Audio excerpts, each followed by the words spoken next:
ایک حدیث کے اندر آتا ہے، سرکار نے یہ فرمایا کہ تم زمین والوں پر رحم کرو، اللہ تم پر رحم کرے گا، کہ اگر تم نے کسی پر رحم کیا تو اللہ تبارک و تعالیٰ تم پر رحم کرے گا۔ اور دوسری حدیث کے اندر یہ آتا کہ اگر تم نے کسی مومن بھائی کے ایک عیب کو چھپا دیا، اللہ تمہارے 100 عیبوں کو چھپا دے گا، اللہ ہمارے 100 عیبوں کو چھپا دے گا۔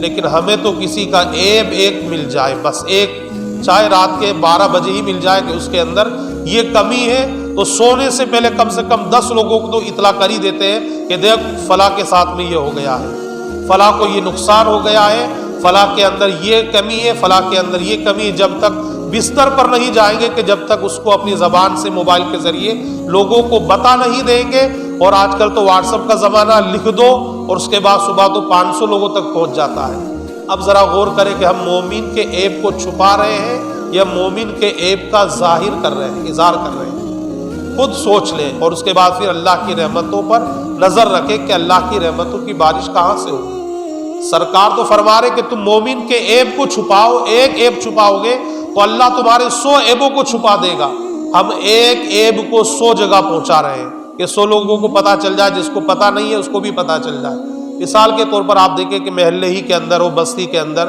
یا جس سوسائٹی کے اندر ہم رہتے ہیں، جس کالونی میں ہم رہتے ہیں، اور اسی سوسائٹی کے اندر کوئی اور بھی رہتے ہیں۔ اب مثال کے طور پر لڑکی کا رشتہ آیا،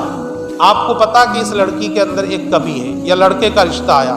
آپ کو پتا اس کے اندر ایک کمی ہے، لیکن اب آنے والے پر آپ کی نظر رہے گی کون مہمان ہے، کہاں سے آیا ہے، کس لیے آیا ہے۔ آپ کو پتا چل گیا رشتہ کرنے کے لیے آیا ہے۔ اب انتظار کریں گے کب یہ گھر سے باہر نکلے اور کب اس لڑکے یا لڑکی کی جو کمی ہے اس رشتہ دار کو بتا دے، تاکہ یہ رشتہ ہو ہی نہیں پائے۔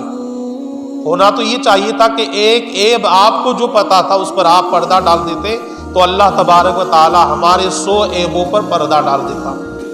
لیکن نہیں، ہمیں تو مزہ ہی جب آتا ہے کہ جب اس کا رشتہ ٹوٹ جائے، جب اس کے خاندان کی ٹوپیاں اچھل جائے، خاندان کی پگڑیاں قدموں کے اندر آ جائے، تب جا کر ہمیں سکون ملتا ہے، تب جا کر ہمیں اطمینان اور سکون حاصل ہوتا ہے کہ ہاں اب مزہ آیا، اب اس کا رشتہ ٹوٹ گیا، اب در بدر ٹھوکریں کھاتا پھرے گا۔ غور کریں، وہ مومن ہے اور اس نے اللہ کی بارگاہ میں اگر آپ کے تعلق سے فریاد رکھ دی، اللہ کی بارگاہ کے اندر اس نے اگر شکایت کر دی، تو پھر اگر حکومت بھی آپ کے پاس ہوئی تو اللہ تبارک و تعالیٰ تو وہ شان والا ہے کہ جو بادشاہوں کو فقیر بنا دیتا ہے اور فقیروں کو بادشاہ بنا دیتا ہے۔ یہ اللہ کی شان ہے۔ تو اگر آپ مالداری پر اترار ہیں تو غور کریں، آپ طاقت پر اترار ہیں تو غور کریں،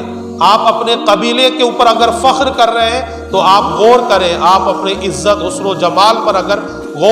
طاقت اترا رہے ہیں تو اس پر غور کریں کہ اللہ تبارک و تعالیٰ کی طرف سے اگر اشارہ ہو گیا تو پھر یہ میری شان شوکت، میری عزت، میرا وقار، میرا مال، میری دولت، اس سب کا کیا ہوگا؟ یہ سب کا سب زمین کے اندر نیست و نابود ہو جائے گا۔ تو اس چیز پر نظر رکھیں کہ ایک مومن کے ایک عیب کو اگر آپ چھپا دیں گے تو اللہ تبارک و تعالیٰ آپ کے 100 عیبوں کو چھپا دے گا۔